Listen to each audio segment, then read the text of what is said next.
Alrighty, so today we are going to reinstall our axle shaft tubes back onto our differential. As you can see, this is all sealed up. It's got a nice bead on it. I'm just going to leave it gooped off. I'm not going to worry about it. But these are our axle tubes. We cleaned them up yesterday as best we could. Threw some 2 or 3 coats of Rust-Oleum enamel on it. Came out nice. Cleaned up bottom flange, which actually goes right back here, like so. So we're gonna go ahead and pop out these bolts real quick, throw this axle shaft back on, and then throw the actual axle back into the sleeve.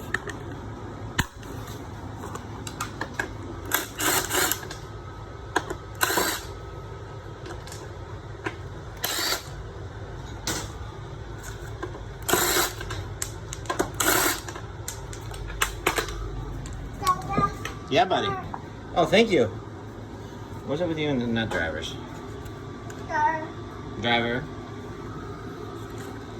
Move our little paper plug.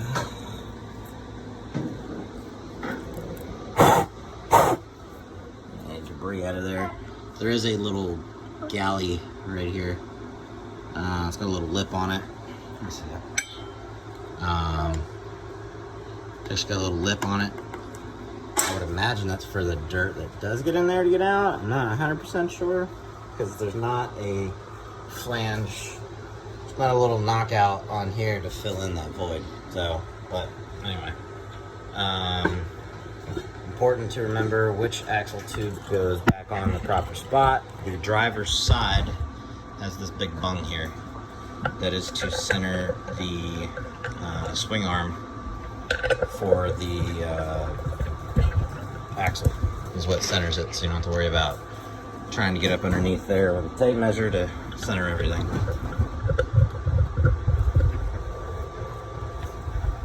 I think there's 5 total, so you got 5 14mm bolts here. Put this back together real quick.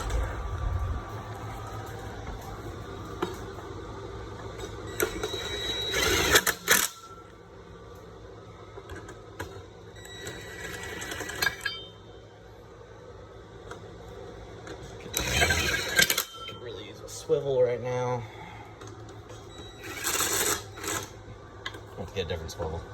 Up on here, it was a little screwed up from hitting it with a hammer. It's fine now. That being said, got our drum. I sprayed the splines on here with our thrust washer on the bottom. Don't forget your thrust washer. And then I sprayed this with lithium grease as well, so it should just slide right on. I can't get the brakes out anymore. So if it rubs, it rubs. I plan on taking them off in the future and putting, I plan on putting disc brakes on. So, little resistance on here, but it'll wear down a little bit after driving it. Should be fine. Get our castle nut put back on and our cotter pin, throw that back on there, and this side is done.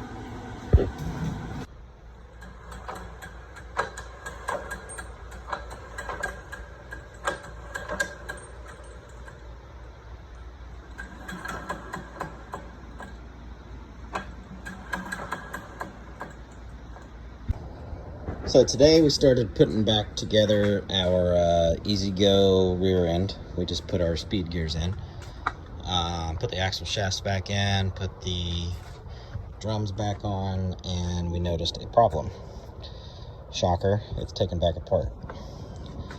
Our problem was on our input shaft. This throw weight actually, I'll just do it real quick, has these little Bendix looking gears, or I don't know the proper term for them.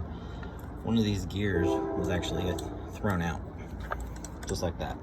So 2 of the 3 are supposed to be sitting in there like that. They get these little ears in them, and it was actually binding on something. So I had to take it back apart. I didn't want to go through the trouble of putting everything back in, and it definitely would have been a problem. Whether the rear end would have blew up or not, I don't know. This rear end seems pretty simple. It's got the input shaft intermediate shaft with a press bearing, and then you got your drive shaft here. So these are the two gears you actually replace. This is the 8-to-1 larger gear. This is the 8-to-1 smaller gear on the intermediate shaft. The reason it's not turning because I didn't pull my clutch off. That is why. So I got to be very careful to put this back together the right way to where all of these little throw weights line up, because it just wasn't working. So we're gonna put it back together. We just cleaned up the gasket again, RVT. I think we're gonna let it sit for about 20 minutes before we actually tighten everything down. We gotta try and get all this gunk out of here. But yeah, keep an eye on that. If you do a axle swap, or not an axle swap, a shaft swap, sorry, not even a shaft, gear swap, make sure that your input shaft lines up. It's got to line up here with this little dowel, and then you get your little throw weights on the in the input shaft. So don't do what I did.